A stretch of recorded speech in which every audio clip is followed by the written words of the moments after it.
გისმენთ თბილისის დრო.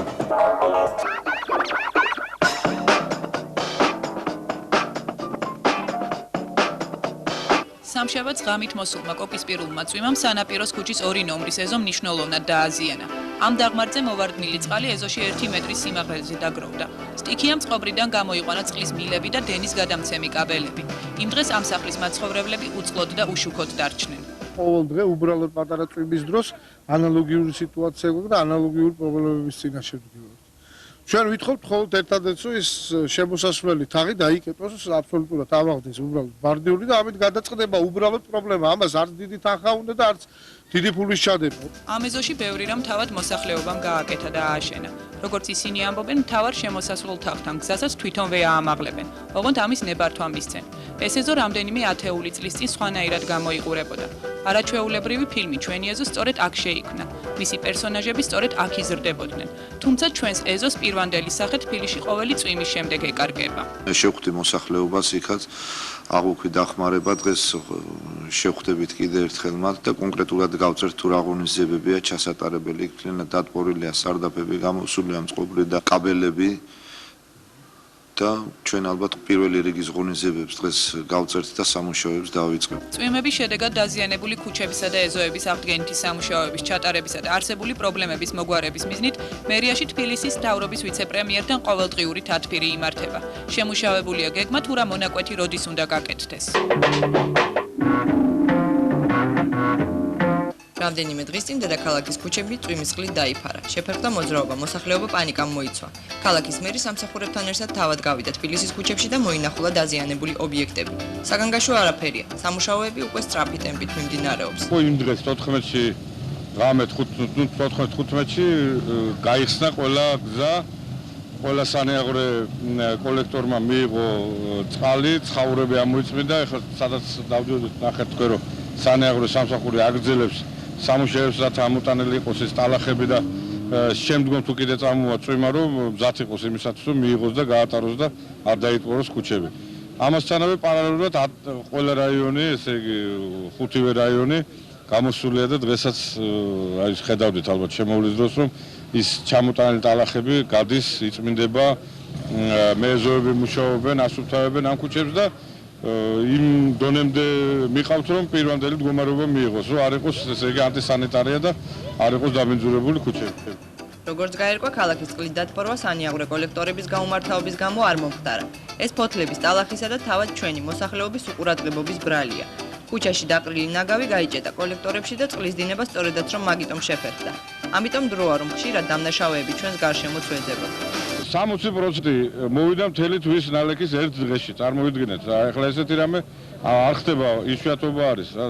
ჩვეულებრივად ახლა გუშინაც იყო წვიმა, გარეთ ვიყავით ტელეგრამზე და არცად შეტყურო არ ყოფილა. მიიღო და გაატარა იმან. ამიტომ ჩვენ ყურადღებას არ ვანელებთ. ახლა 5 საათზე კიდე შეკრება არის ბატონ დავით ღვინიაშვილთან, შტაბი იკრიბება ყოველ დღე და ყოველ ცხაურს 11000 ცხაურია წარმოედგინეთ თბილისის მასშტაბით და კიდევ ითვლება რომ არასაკმარისი არის. ამიტომ თითოეულ ადგილს განვიხილავთ. რაც შეეხება სანიაღვრე კოლექტორებს, რა თქმა უნდა, იქ სადაც გამოსასვლელია უნდა გამოიცვალოს, ამისას ბიუჯეტში ჩვენ გვაქვს გათვალისწინებული 800,000 ლარი მიმდინარე წელს და ამ თანხებს რა თქმა უნდა 100%-ით გამოვუყობ ჩვენ სანიაღვრეს და დავაფინანსებთ კიდევაც. გაკეთებული ბევრია, მაგრამ გასაკეთებელი ძალზედ ბევრია. მე მეცაც გეტყვით, რა მე არაერთხელ მithქვია და ეხაც ვაფიქსირებ. როდესაც შენდებოდა გლდანი, ვაზისუბანი, მეტროს შენი, ვარკეთილის დასახლება, თემქამუხიანის დასახლება, რა საერთოდ არ იყო იქ სანიაღვრე კოლექტორები გათვალისწინებული და თავის დროზე უნდა მოეთხოვოს. ეხლა უკვე გვიანა ამ თემაზე საუბარი, მაგრამ ვინც იყო არქიტექტორი, კონსტრუქტორი, არა, აი იმათ უნდა მოეთხოვოს პასუხი და კიდევ ერთი. ძველი უბნებიც რა ვიღოთ, ნაძალადევის რაიონი, ჩუღურეთის, იგივე თაწმინდის რაიონი, იქაც პრობლემებია, იმიტომ რომ კომუნიკაციები მთლიანად გამოსულია და ბევრი შესაძლებელია და უნდა შეიცვალოს აუცილებლად. ქალაქის მერმა ცნობილი ჩოდრიშვილის ქუჩის მშენებლობაც დაათვალიერა. რამდენიმე თვის წინ ეს ტერიტორია გაუვალი იყო. არათუ ტრანსპორტი ფეხით მოსიარულენის ტრამვაის ლიანდაგებზე წვალებით დადიოდნენ. დღეს ეს უბანი მთლიანად შეიცვალა. აიყარა ძველი ლიანდაგები, დაიგო ასფალტი, გამოიყო ტროტუარები. მთლიანობაში გალამაზდა ტერიტორია. ჩოდრიშვილის ქუჩა მოვინახულეთ, ლოტკინის ქუჩა, აქ ტრამვაის დემონტაჟი განხორციელდა და კომუნიკაციები მთლიანად შეიცვალა და ეს თბილისობის პროგრამაში გვიზის ეს ქუჩები, ამას ვერავინ ვერ დაგწამებს ჩვენ რომ დღეს დავიწყეთ ამაზე მუშაობა, უკვე 2 თვე ნახევარია დამეთანხმება მოსახლეობა, რომ აქ ინტენსიური მუშაობა მიმდინარეობს. მერიის თანამშრომლებმა მესხიშვილის ქუჩაზე მოინახულის მომბინადრენი, რომელთა სარდაფშიც წვიმა შემოვიდა და ავარიულად ითვლება. რაიონში იყო საკმაოდ ძიმე მდგომარეობა, მაგრამ ამ 2 დღის განმავლობაში ბევრი რამე გაკეთდა. ეხლა თქვენ თვითონ ნახეთ, აი ყველაზე მძიმედ დაზიანებული ეზო ამ წყალდიდობისგან იყო ეს არის მესხიშვილის 25. ქალაქის მერმა შესთავაზა მათ ბინა. ანდა შეკეთება ამის რაც ზარალი მიიღეს, ეს ძირითადად სარდაფშია საუბარი, სადაც გუმრები ყავდათ და თვითონ ზემოთ კი არიან. სხვაგან ესეთი მძიმე დაზიანება წყალდიდობის მხრივ ოჯახებში ჩვენ არა გვაქვს, მაგრამ საკმაოდ დაზიანდა ლოტკინზე გზები, იქ ზემოთ რამდენიმე გზა გაუვალი გახდა და ამის შესაკეთებისთვის გარკვეული დახმარება დაგჭირდება ჩვენ. ყველა დაზარალებული უბანი მოვინახულეთ, თაწმინდის რაიონი, ჩუღურეთის რაიონი, ნაძალადევის რაიონი, ყველა წვავი ავარიული საცხოვრებელი სახლები კიდევ ერთხელ ვნახეთ. ჩვენ შევთავაზეთ მოსახლეობას, აი დაზარალებულები ვინც არიან ის 25 ოჯახი, დღეს ვებინები და ვისაც გადაწყვეტილება ექნება მიღებული, ჩვენ რა თქმა უნდა დავეხმარებით და ტექნიკას გამოვუყობთ და ავიცაც გადავუდოთ, ისე რომ აქ პრობლემა არ ექნებათ და როგორც არის წესი მიღებული თბილისის აღორძინების ფონდის მიერ, აი იმ წესით იმუშავებს როგორც მოსახლეობა, ასევე რა თქმა უნდა ფონდი. დედაქალაქში შაბათობები გრძელდება. გასული შაბათი თბილისის კეთილმოწყობისა და გამწვანების საქალაქო სამსახურებმა გლდანი ნაძალადევის რაიონს დაუთმეს. სამუშაოებს შესაბამისი რაიონული სამსახურებიც ასრულებდნენ. დასუფთავდა ლოტკინის დასახლების ქუჩები და ეზოები, ასევე სანერგე მეურნეობის მიმდებარე ტერიტორია. გატანილი იქნა სამშენებლო ნარჩენები შიდა კვარტალებიდან. გამწვანების სამსახურის მიერ დასუფთავდა ლტოვილებით კომპაქტურად ჩასახლებული ტერიტორიები. ქალაქში ტარდება შაბათობა ერთ-ერთ რაიონში ყოველთვის და დანარჩენი რაიონები ეხმარებიან რაიონის მოწესრიგებაში და ეს ქალაქს აშკარად ემჩნევა და განსაკუთრებით ჩვენ რაიონს დიდი მადლობა ქალაქის ხელმძღვანელობას და იმ რაიონის ხელმძღვანელობას, რომლებიც დახმარებას გვიწევს. იმ შაბათს გამწვანება კეთილმოწყობის სამუშაოები დიდ დიღომშიც ჩატარდა. კერძოდ კი დიდი დიღმის ყველა მიკრორაიონში. ეს ის ტერიტორიაა, სადაც ხეები ქარცაცავის ფუნქციასაც ასრულებენ. ამიტომ ამ დასახლების გამწვანება რაიონის ხელმძღვანელობისათვის პრიორიტეტულია. ტერიტორიაზე 200 ძირი ნაძვი დაირგო. დასუფთავების ხალხი მუშაობს, შემოვედით ასევე მუშაობს ყველა ბუნკერი მუშავდება იმის გარდა რომ ნაგავი გაგვაქვს, ბუნკერსაც ვამუშავებთ. ყველა სამსახური დაწყებული ძაღლდამჭერიდან დამთავრებული საგზაუთი ყველა სამუშაოები ტარდება დღეს დიღმის დიდ დიღომში. მომავალ შაბათ-კვირა გადაწყვეტილი გვაქვს რომ ვაშლი ჯვარში შევალთ, მერე აგროდასახლებაში შევალთ და მინდა მანამ ამედები ხელს გვიწყობს მასიურად მოვიცვათ ყველა უბანი.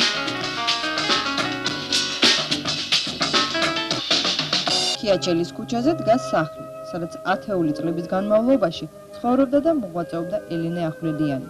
აქ ყველაფერი მისი ხელით არის გაკეთებული. ყველაფერში სითბო და სიყვარულია ჩაღვრილი. თავად აურაა მუზეუმში დადებითი და დავამშვიდებელი. ისთვის გამორჩეული ექსპონატი იყო აი ეს კახეთის ზამთარი, რომელიც 1924 წელს პარიზშია შესრულებული. ეს ნამუშევარი იყო გამოფენილი შემოდგომის სალონში.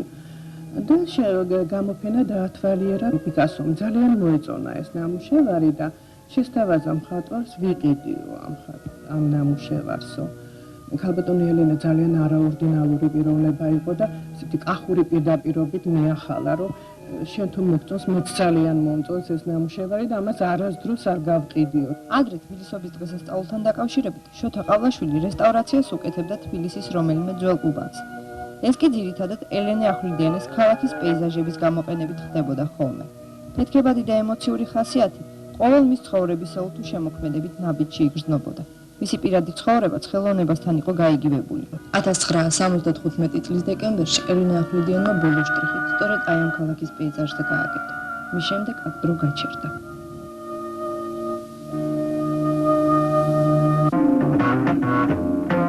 სამშაბათ დღეს დედაქალაქის მერი ელენე ახვლედიანის სახლ-მუზეუმს ეწვია. ეს მუზეუმი წლევანდელი თბილისობის ობიექტების სიაშია შესული. მართალია მუზეუმი თავის არაჩვეულებრივი და მდიდარი ექსპონატებით რამდენიმე წლის წინ გაიხსნა, მაგრამ შენობის სიძველის გამო აქ პრობლემები მრავლად იყო. დედაქალაქის მერიამ და კულტურის საქალაქო სამსახურმა საკრებულოს დახმარებით ადგილობრივ ბიუჯეტში გარკვეული თანხა ჩადო და მუზეუმში გამაგრებითი სამუშაოები გახორციელდა. აღდგა გარე ფასადი, შეკეთდა სახურავი.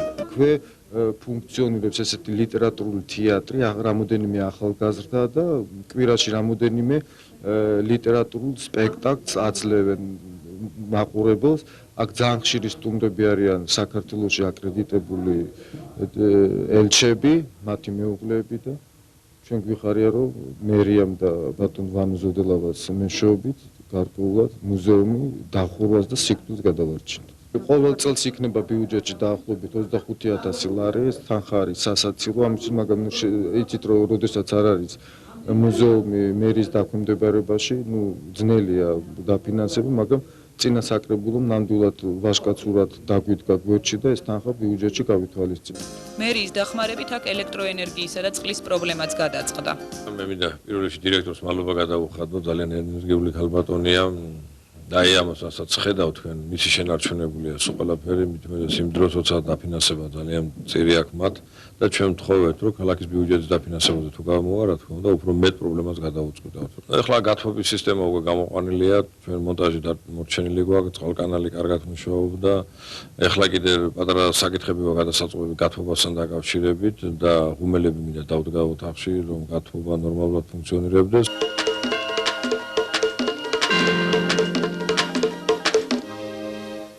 დედაქალაქის წყალმომარაგების სისტემის გასაუმჯობესებლად საგურამოში არაგვის ხეობის წყალსადენის ტერიტორიაზე კიდევ ერთი წყალსაცავი გაიხსნა, რომელიც დაახლოებით ერთ კვირაში გაივსება და თბილის 150,000 კუბომეტრი წყალი მიეწოდება დღე-ღამეში. მისი ძირითადი დანიშნულება ის, რომ ზამთრის პერიოდში, როდესაც იწყება მდინარე არაგვში წყალმცირება და შესაბამისად ეს ბუნებრივი ფილტრატები იკლებს, მან უნდა უზრუნველყოს კომპენსაცია და გარდა ამისა დამატებითი წყლის მოწოდება. წყალსაცავის მშენებლობა 3 თვე მიმდინარეობდა და ის თბილწყალკანალის ეკონომიის ხარჯზე 40,000 ლარი დაჯდა. ასეთი სახის წყალსაცავი თბილისში 1 წლის მანძილზე უკვე 7 აშენდა. ამჟამად სამუშაოები მისაქციელის წყალსადენში მიმდინარეობს და 1 თვეში ისიც დათავრდება.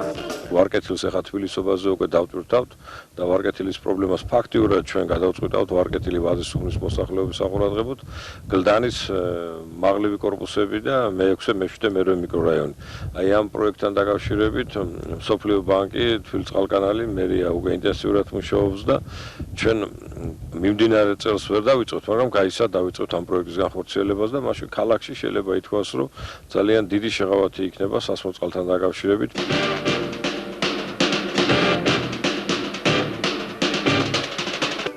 ბოლო პერიოდში რუსეთის მასმედიის საშუალებით ვრცელდება სხვადასხვა ინფორმაცია, რომელიც ახალქალაქის და მის მიმდებარე ტერიტორიებზე მცხოვრების სომეხი მოსახლეობის ანტიქართულ განწყობაზე მეტყველებს. ტყუილმართლის გასარკვევად სამცხე-ჯავახეთში ჩავიდა არასამთავრობო ორგანიზაცია ჩემი საქართველო, ლალი მოროშკინას ხელმძღვანელობით. როგორც განაცხადა ლალი მოროშკინა, მის პირველ რიგში აღაშფოთა რუსეთის არხებით გადმოცემულმა სიუჟეტებმა, სადაც ახალქალაქის მკვიდრი სომხები მოითხოვენ რუსეთის ბაზების დარჩენას ტერიტორიებზე. გამოიკვეთა კიდევ ერთი სერიოზული პრობლემა. ეს არის ქართული ენის უცოდინდრობა. ბოლოს კი ჩემი საქართველოს წევრები სასიამოვნოდ განსვიფრებულნი დარჩნენ, როდესაც ახალქალაქის სომხებმა ისინი ფოკის დედათა მონასტრამდე გააცილეს, სადაც ამ ორგანიზაციას საკვები პროდუქტები და პირველადი სამედიცინო დახმარების საგნებივე ჩაეტანა.